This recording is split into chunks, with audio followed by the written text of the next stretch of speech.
Welcome to HeartTube. My name is Jim Putnam. Incredibly excited to be all the way over in Oklahoma City. It's something I've been planning for a while. Yeah. If you guys know Linda Vater, how long have you had your YouTube channel? Oh gosh, 7 years, 7 8 years, years or something like that. You know, it starts to all fade together, doesn't it? Yeah, it really does. One social media runs into another social media, Right, and it's hard to remember. Yeah. But we've been wanting to do this for a long time. Yes, and we spoke back to back at an event like 5 or 6 years ago. Yeah. And yeah.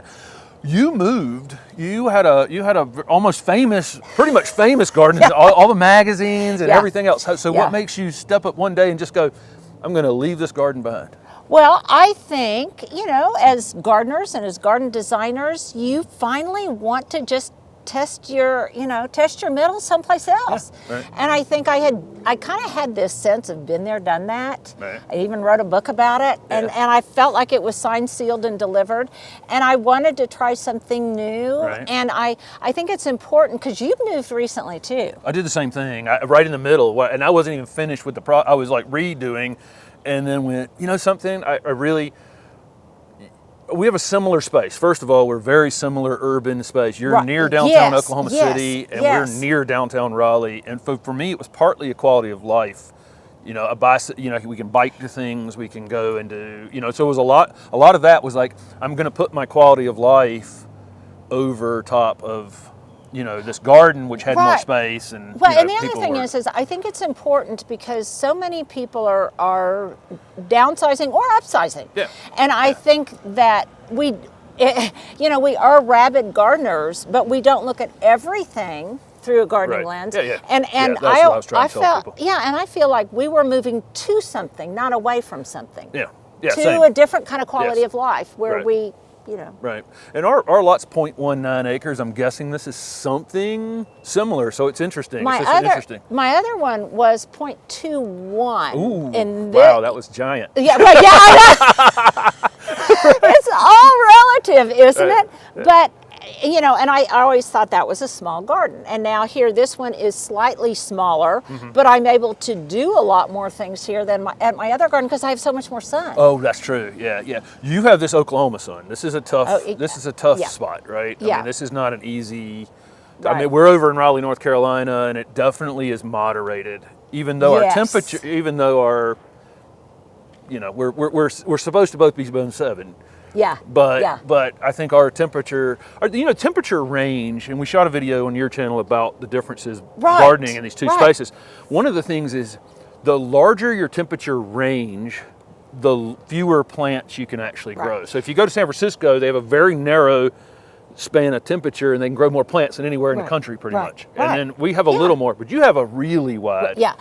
I think that what's interesting is I call it our repertoire of what plants on a continuum that we can grow. Right. And it seems like every year it gets smaller and smaller. And it's because we were talking, first of all, ironically, I was in North Carolina when you were in Oklahoma. Yeah, well, I was trying to come here and she was there. And then, so like those two planes that crossed, we finally were able to get together, and I love it.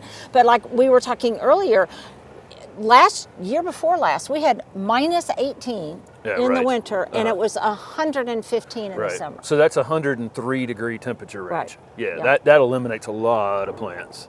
And I have to share this with you. There was one year, about 10 years ago, when in one place in Oklahoma, in 48 hours, there is a 100 degree temperature shift. Yeah, that's extreme. Yeah. That's the definition of extreme. But so this is nothing but turf. How many months ago? Okay, so it is now October, and we moved in December, at the end of December, and we started really planting in March. So this is all practically brand spanking new. Right. Wow. And it looks great. You've done the strategy that I use, and you're known for landscape design. Right. And I'm probably nuts and bolts. That's our shtick. That's always been our shtick. Right. That's our shtick. Yes. But you've done the same. This is the exact way in which we garden in Raleigh, is kind of put the shrubs the right distance apart for their future success, but you're infilling.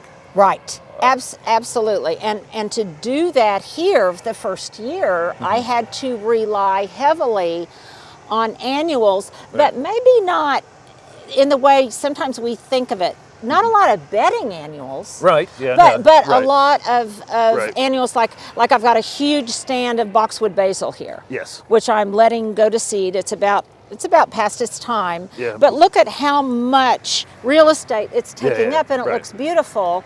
And we're early morning. As these dry off, they were covered in pollinators yesterday afternoon. Yeah, this absolutely. whole garden was just absolutely covered in pollinators. And I think that was the other thing. So for me, it was stuff like cleome and celosia and zinnias and things like that, that every year I'll have less and less room for, hopefully. Right, as your shrubs start As my shrubs start. But it nevertheless made it look very abundant and very mature. Right.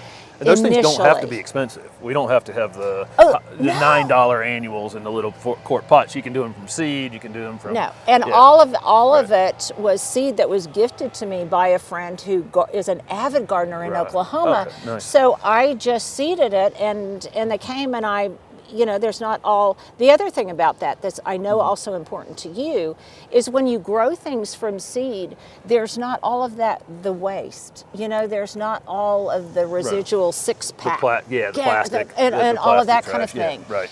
And it's very adapted to where I am, which is Oklahoma. Right.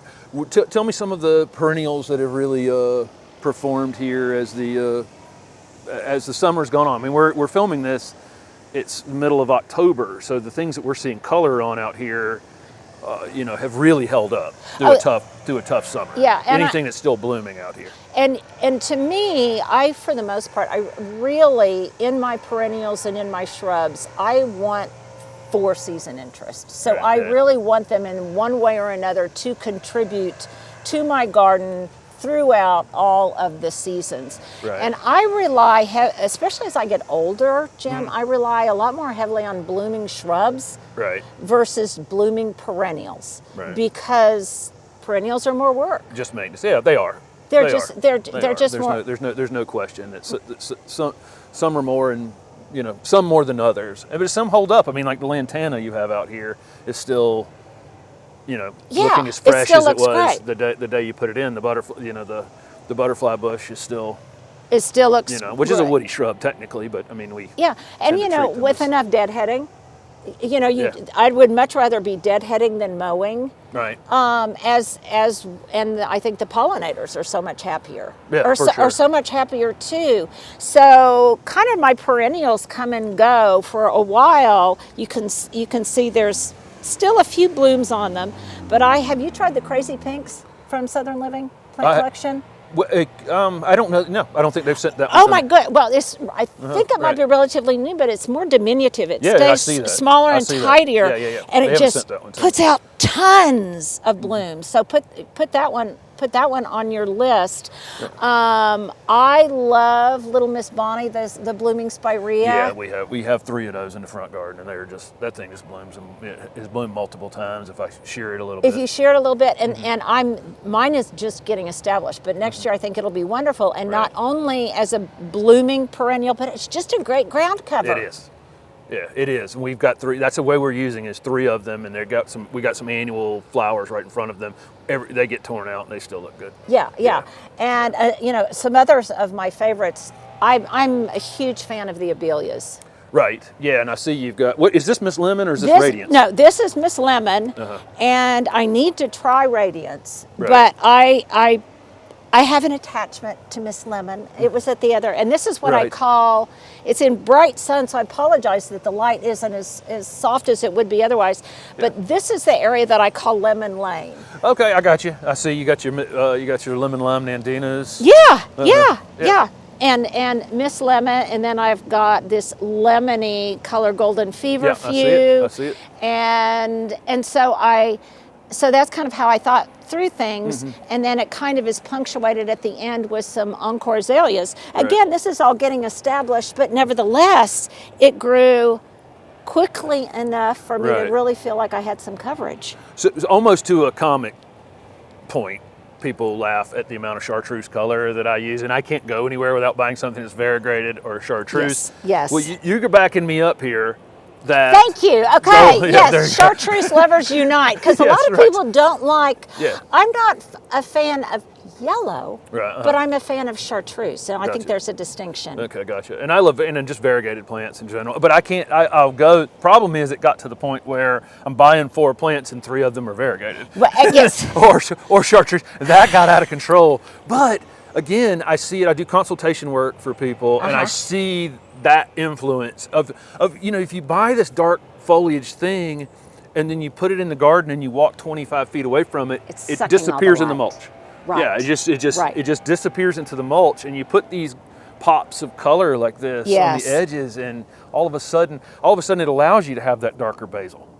And be able to see it. Because, and I think this is, again, from a design perspective, we've talked about this before, I'm all about establishing a canvas, aka winter interest. Right, yeah, right. That's green even in the winter. Right. And then in the foreground of that, you have the colors, like in this Joseph's coat, that just pops against the green, evergreen foil, and it gives the color something to play against. Right.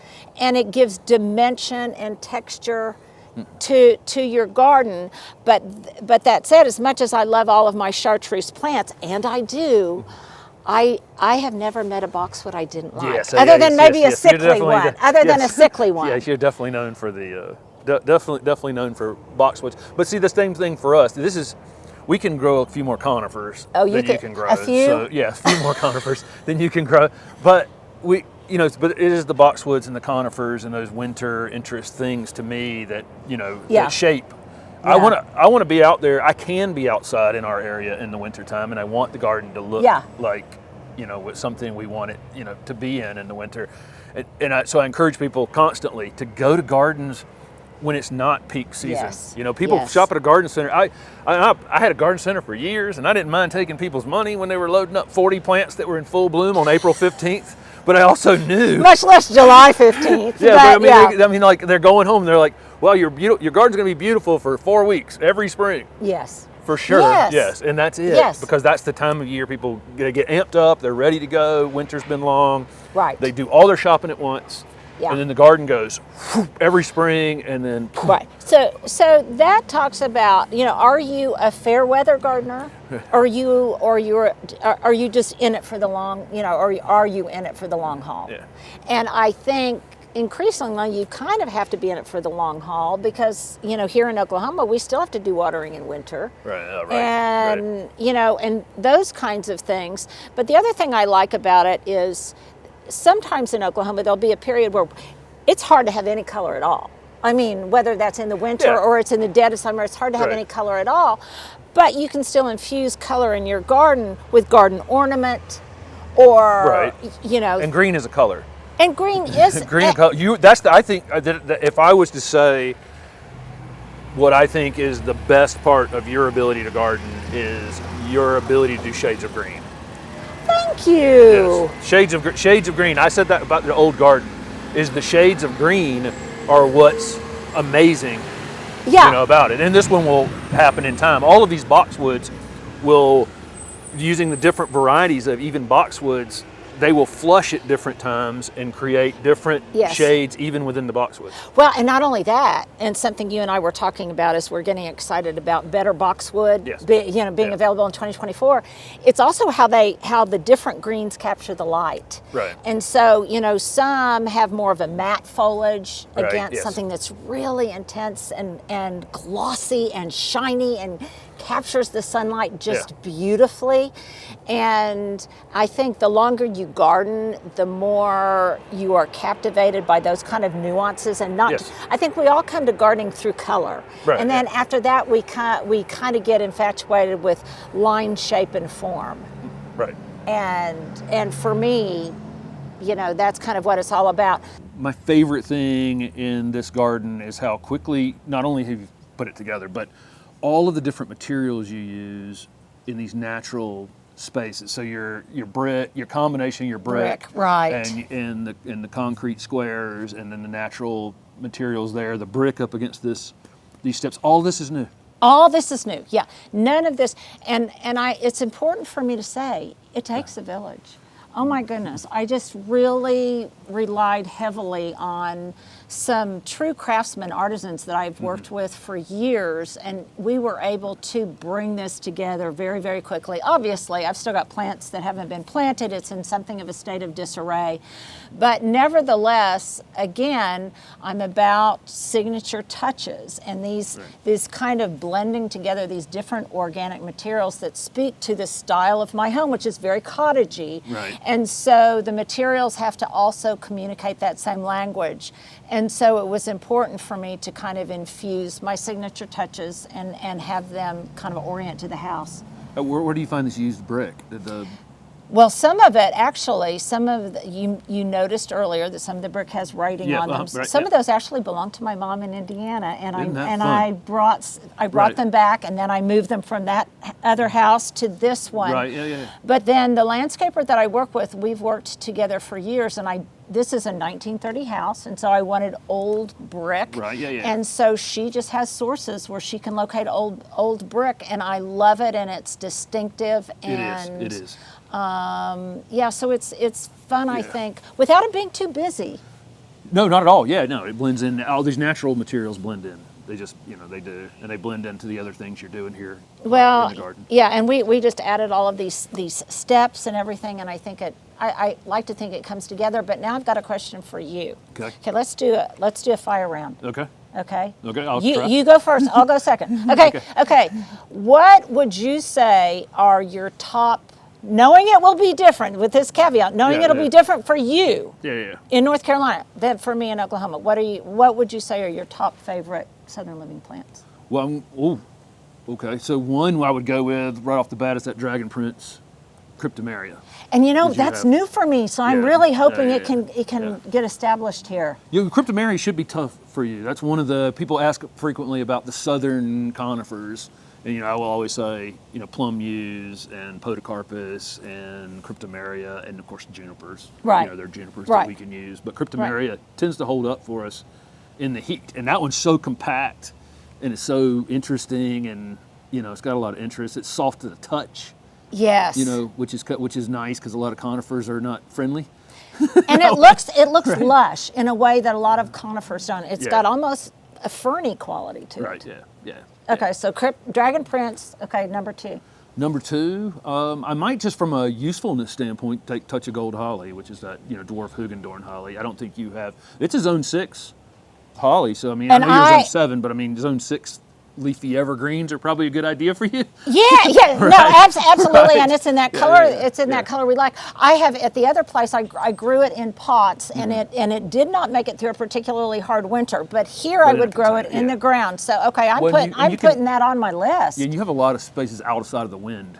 Yes. In this fenced area and that kind of thing. Yeah. Absolutely. One you probably can't grow is Stellar Ruby Magnolia because it's going to get tall and narrow, and it's definitely probably more like a Zone 7B or 8 leafy evergreen. But with that one is like a narrow tower at our house, and then White Wedding Hydrangea. Yeah, it's a stalwart. Yes, Yes. Which you have out there, and that one you can keep so compact.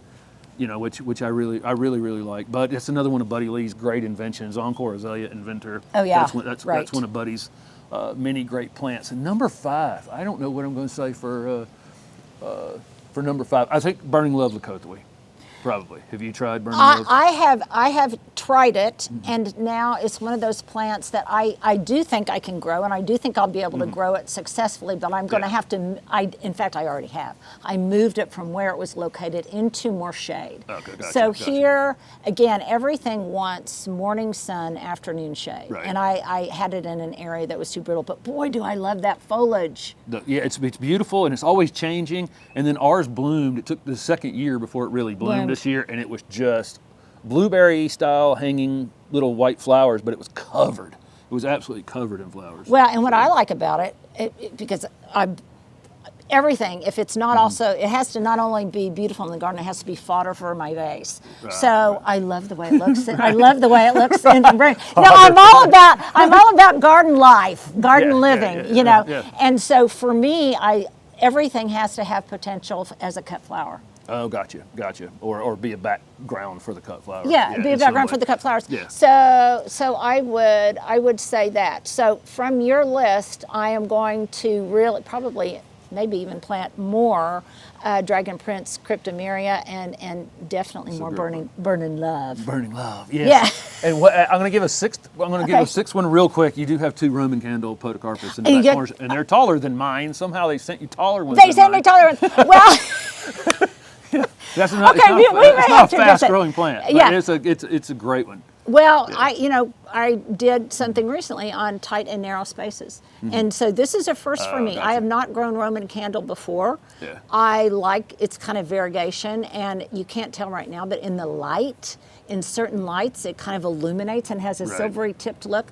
And I really like that. So I'm now into plants that stay more compact, or that I can make more compact. Yeah, we do that. We have a lot of upright, narrow plants. It's Yeah. been a theme of a small space garden. Yeah, and it's that right plant, right place. Yeah. I think is what. And then I think we'd be remiss if we didn't mention some old standbys that are just eminently valuable. If you can't grow anything else, try Sunshine Ligustrum or try Obsession Nandina, because they can solve just all sorts of problems. If you can't grow anything, try those. Yeah, our Sunshine Ligustrum's probably 8 feet tall, and you're keeping yours a foot tall. So that's the range with which you can grow. And I like things that are kind of clipped. Okay, so this is interesting too. I say Ligustrum, you say Ligustrum.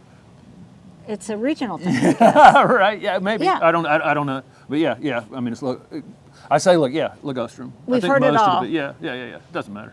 Yeah. Doesn't matter. And there's something we're going to end with right now. The purpose of language is that we understand each other. Yes. So you understood me and I understood you. Yeah, so there's a lot of this people coming after people for mispronouncing something or something like that. Be gentle with those kinds of things. You're somebody's coming into gardening and they're learning something new. Don't just hit them with you're doing this wrong. Your proper pronunciation. Right. Why can't you get this right? I mean, as long as you've understood one another, that was the purpose of it, and then you can gently correct someone later if you think they're going to embarrass themselves in another context or whatever. Right. You know what I'm saying? But other than that, but so much of it is regional. And so much, so if you say clematis clematis. Oh yeah. I literally want to make a T-shirt that says just with the two different ways to clematis clematis. Yes. And I now say it that way just to cover the fact that half the country says it one way and half the country says it and the other thing is right. And if you say it one way, some people say, oh well, that sounds like you're trying to be effective. It's hoity-toity. No, it's just the different ways you say it in different different areas. Yeah. It means this much. Yeah, no, as long That's how much it's all about good communication, which is what we're trying to do, and I thank you for inviting me to your channel. Thank you so much for inviting us over here to Oklahoma City. I mean, it's been it's been planned for a long time. And it finally took place. And you were going to be in North Carolina when I was going to be here. And that was like, well, how's that working out? I know. We just do the best we can. Exactly. In gardening and in life. Yes. Thank you so much, Linda. You bet.